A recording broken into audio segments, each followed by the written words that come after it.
The Governor's Arts Award celebrates the greatness of the arts in our state and some of the great people and organizations that makes our state a creative and wonderful place.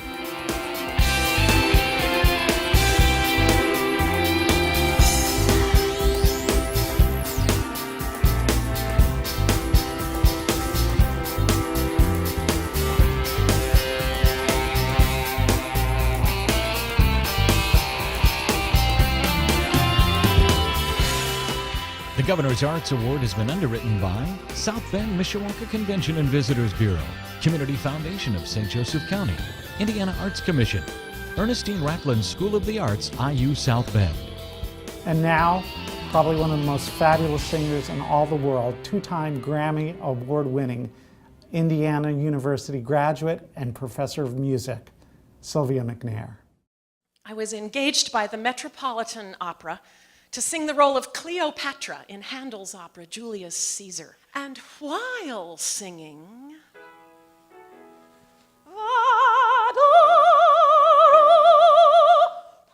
I've turned to the music that's the real passion and the music that I think my voice is built to do, which is musical theater and what we call the Great American Songbook. oh, I found myself instead really wanting to sing. Embrace me, my sweet embraceable you, which would have gotten me into big trouble at the Metropolitan Opera. I actually spent most of the 1990s singing, living, working in Europe, and singing in the great opera houses and with those symphony orchestras. And you know, in those days, I have to say, I was running so fast just to keep up with my assignments. I didn't realize what was going on. I sort of didn't have time to stand back and look at this and say, pinch me, I'm living this life I never even had enough courage to dream about living. So, in any case, won a couple of Grammys along the way. If you'll excuse an expression I use, I'm in love, I'm in love, I'm in love, I'm in love, I'm in love, I'm in love, I'm in love, I'm in love, I'm in love, I'm in love, I'm in love, I'm in love. I'm in love with a wonderful God. But for me, the most meaningful part of my life is when I can be other-directed and others-centered. That's the best part of my life, the missionary work of teaching.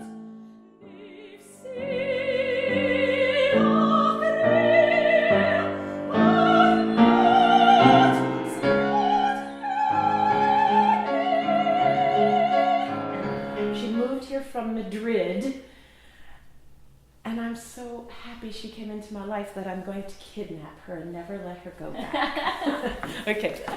When I was a young singer, I auditioned at only 2 graduate schools, Juilliard and Indiana University. I did not get into Juilliard. I did get into Indiana University. I came here, and oh, am I glad I did, because it made available to me this chapter of my life where I can live in Bloomington and work at Indiana University, a university I have fallen deeply in love with. This university is amazing. So failure, as it were, I put failure in quotes, has turned into one of the great blessings. A dream is born in every child, a dream so true, sent from above. I travel to Kenya now to spend a month every summer just working as a volunteer at the medical center and in the various orphanages. And I've actually sort of unofficially adopted 2 little Kenyan girls. I have Kenyan daughters, Esther, who is 15, and Anastasia, who is 2.5. It's such a great thing to know that I can use my life, use what's left of my life, to help people who have not been as lucky and as blessed as I am.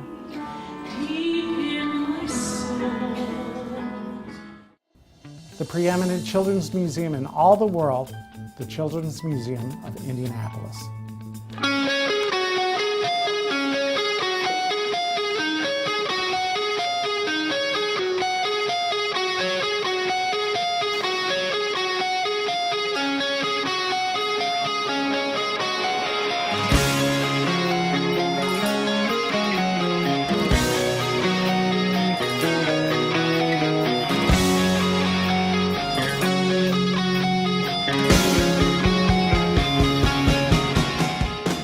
My name is Kiwan Gibson. I'm age 9. I will show you my favorite places in this museum. Come on, let's go explore.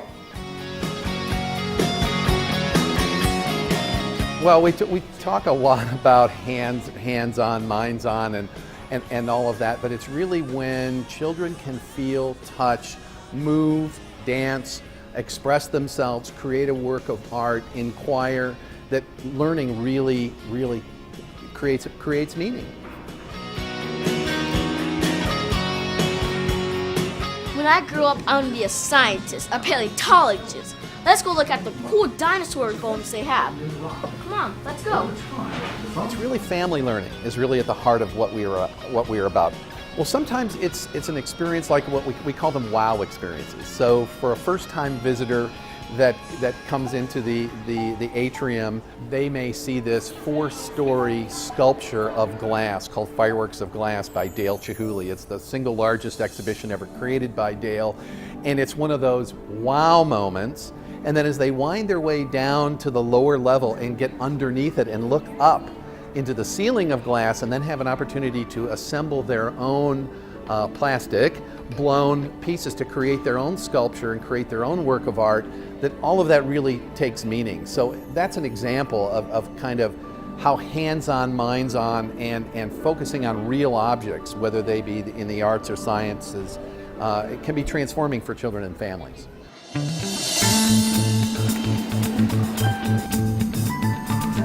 Hi, what are you working on? I am making some casts. It's a big cranium. That's a cast, a copy of Dracorex hogwartsia, the dinosaur the children here at the Children's Museum named. What's cool about it is you can even touch it. This is a touch lab. Oh, so this is like a copy of it but painted? So now you can tell all your friends you touched a real T-Rex at the Children's Museum and survived. Okay. What do you think? This cranium goes on top of here? Like we store the color and make it turn it into this? Yes, that's dinosaur Cool. art. And that's what young folks like you are really good at, is the imagination.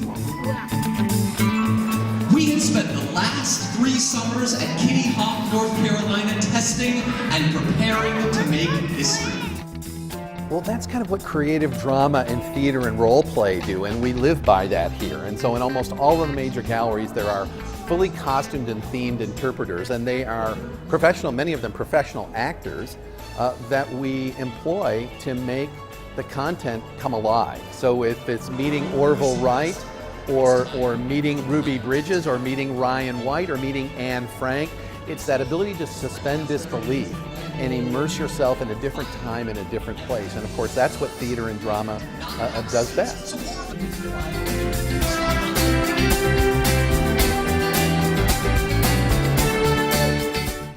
This is my favorite part. And trust me, this guy is big. I bet if I could go down there, I could fit my whole body in his ribcage. Look at those teeth.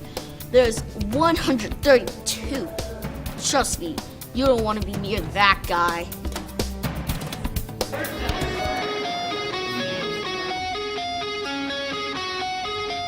Well, it's an incredible honor for us, because we like to think that we span the arts and the sciences and humanities, and in the arts we really do concentrate on the visual arts, on the performing arts, the literary arts, and occasionally dance and movement. Of course, theater. We have one of the few professional children's theaters in the state, and so it's really quite an honor and an opportunity for us to to reflect on how blessed we are to have this wonderful arts program here at the Children's Museum. She's got a smile that it seems to me reminds me of childhood memories.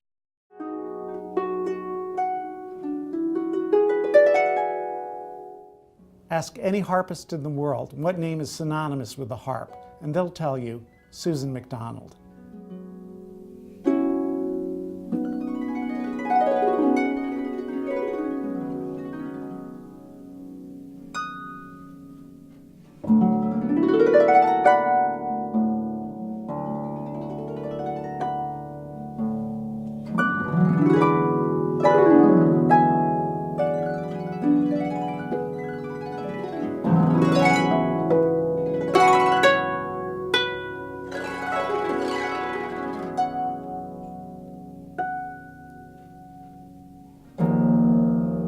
I think the harp is an extremely sensitive instrument, and it does seem to move people very deeply. The quality of the sound in the hands of a fine player, it's a beautiful, warm quality of sound, and seems to really touch people's hearts.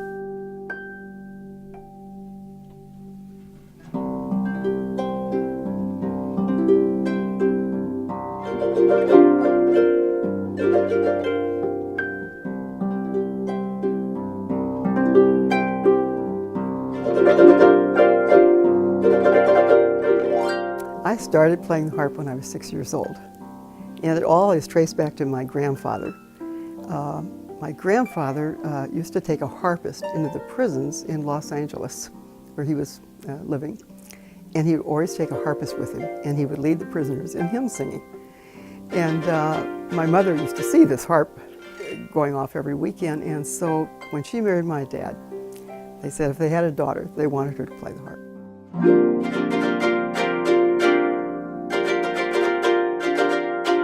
My career has been one of many wonderful breaks and also lean years when there weren't very many concerts for solo harpists. I certainly have traveled all over the world because of the harp.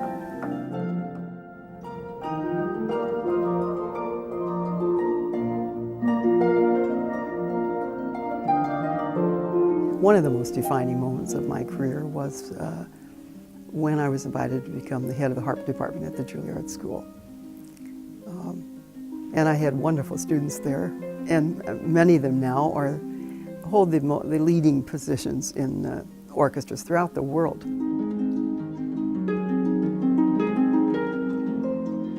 I was one of the founders of the World Harp Congress and became the artistic director of it. And that has been a very meaningful experience all my life because I have traveled extensively. And I know practically every professional harpist in the world through that association. And so I can truly say the harp has taken me all over the world and given me so many wonderful international friendships throughout the world.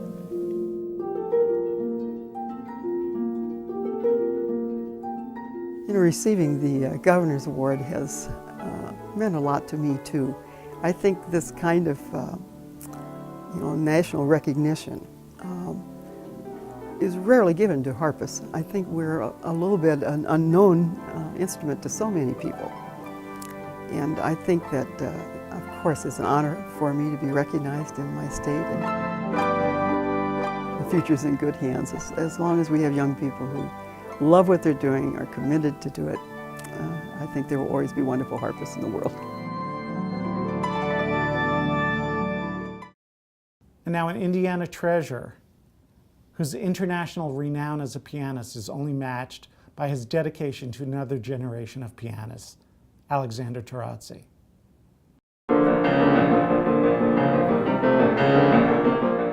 He's a great teacher. He has really strong personality, charisma. Each lesson is not like their students and I'm a teacher. No, each lesson is their performers and I am a listener. I often sit down and perform for them too. I am performing, sweating, and getting as passionate as I possibly can. I'm very, very lucky and very happy that I had the opportunity to came here to Maestro Torradi's studio. It's a great, great chance to have this genius musician as your professor. Because I believe, even if you are a shy person, for whatever reason, and if you are maybe insecure, we all are welcome to the club. But it doesn't matter. Once you are sitting down on the piano and playing, you are a performer. You are in command.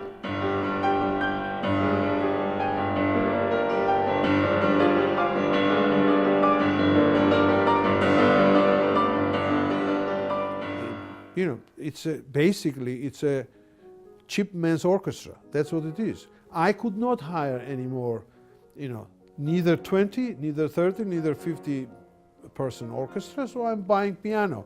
And here I am, I have contrabasses here, flutes here, and this and that.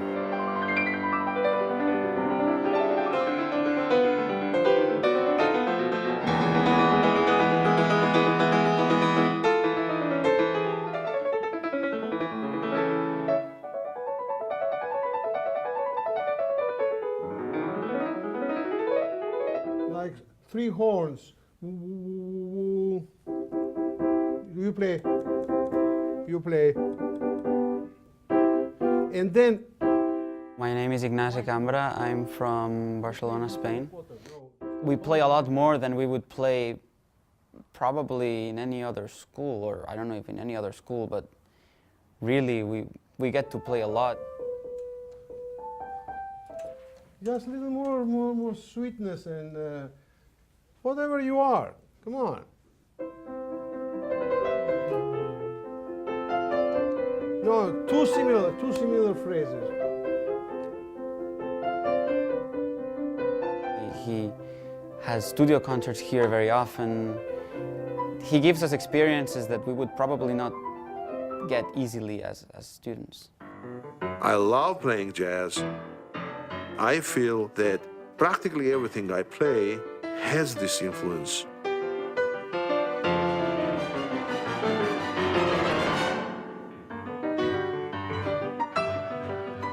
How can you not employ that passion when you play Stravinsky's Capriccio, a piece which is pretty handsomely influenced by jazz? His reputation, number one. Here's a man who has played at almost every concert hall around the world, including most of them in America. He's a fabulous teacher. We have the Torradi's studio here, which tours nationwide and worldwide. He's a consummate performer, but he's also a consummate teacher. And I think because of his reputation of being a teacher and performer, the committee chose him as a recipient.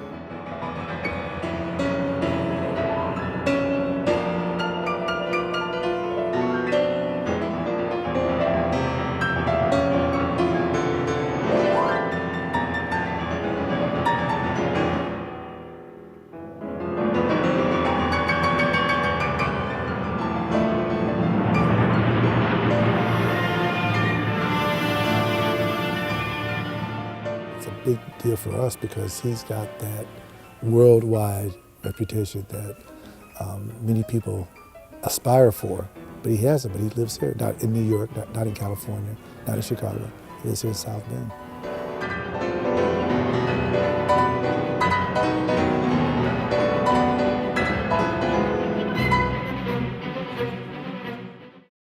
A consummate artist who's been both a screenwriter and an actor, and his dedication to his hometown of Marion, Indiana, has changed the lives of many, many young students. Mark Fauser.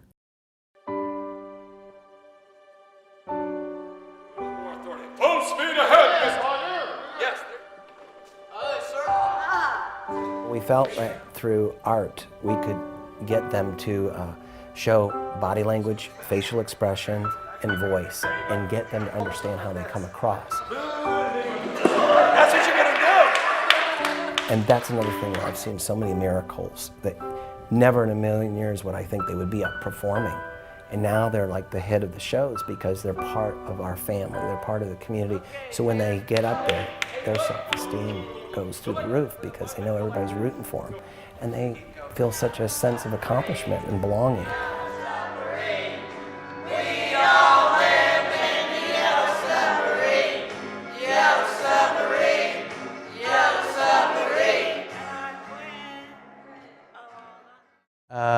Well, Mark. There's a lot to say about Mark Fauser.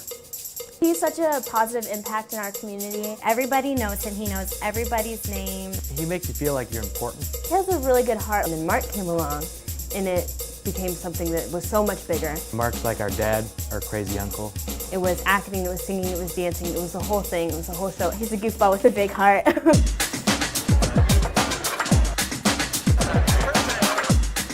I think it probably initially started with the movies, selling movies from Marion, Indiana, like The Right to Remain Silent, and Waking Up in Reno, and still going back and doing movies and rewriting for every major studio.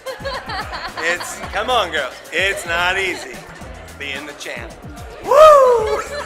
The nature boy. Working with a great community to build this up to an art school is probably the major, accomplishment that I'm so proud of.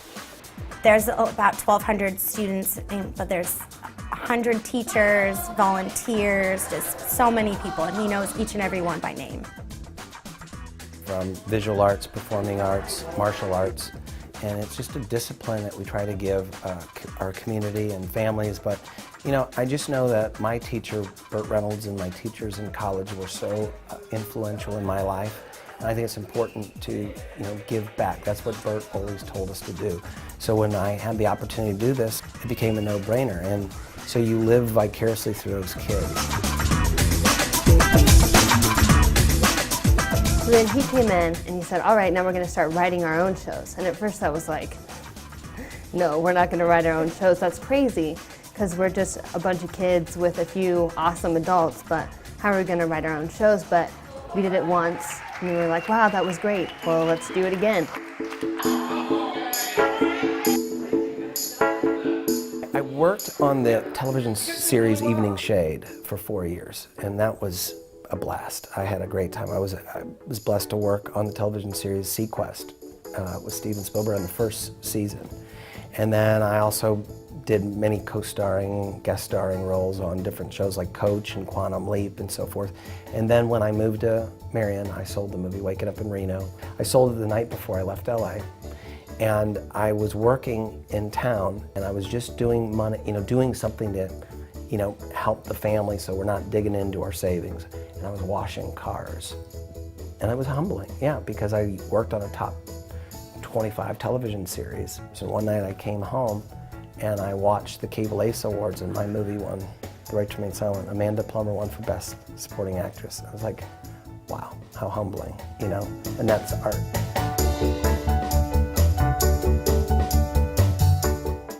A woman whose passion for the arts as a child developed into one of the great patronages of the arts in our state and in our nation, June Edwards. With all of my heart and mind, I believe that the arts are crucial, critical to people growing up, being well developed, appreciating the aesthetics of the whole environment. Just to go look out the window and see these beautiful green leaves coming on the trees and seeing all the fresh flowers, it's just, I think art and music, all kinds of arts, but music especially, just furnishes that deep, satisfying yearning that you have in your heart for beauty. It's not that there isn't any glory in giving the money, because other people have given much more than I have or ever will, but it just feels so good to give some money to someone that's really going to do something with it.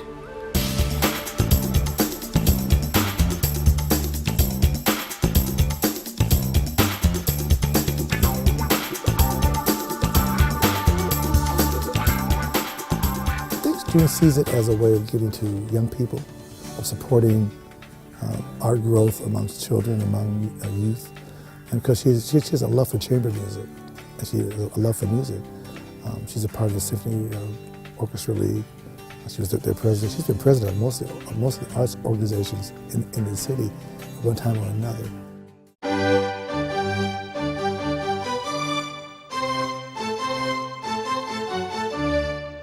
chamber music is primarily classical music in toto. Of course, that's what I enjoy.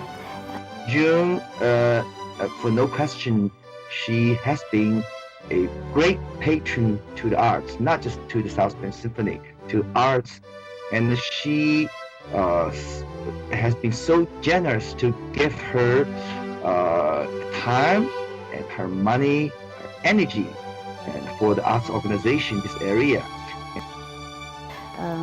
It gives more people a chance to come in a very relaxed situation, and many times I just sit there and close my eyes and listen, and it's just a very nice, comfortable kind of concert.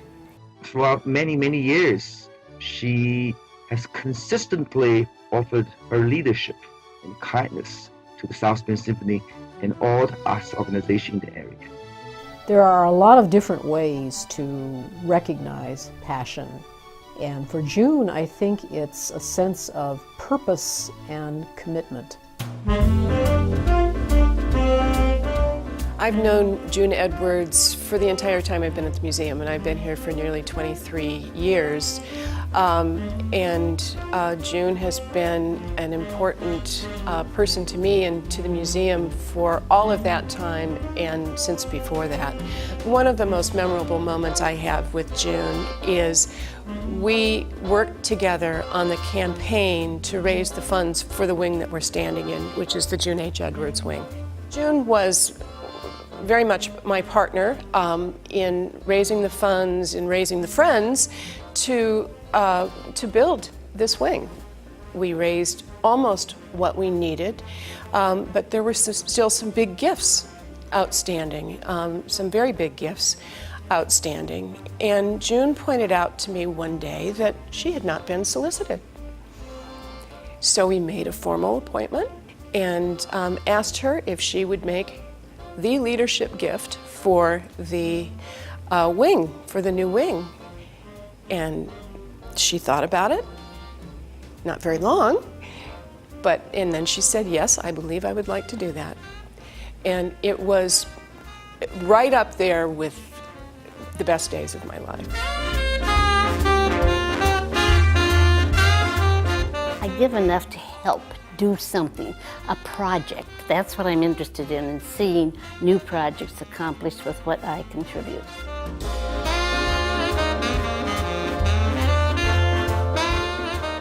Congratulations, June. We hope you've enjoyed the Governor's Arts Awards, and we invite you to celebrate the arts in Indiana every day.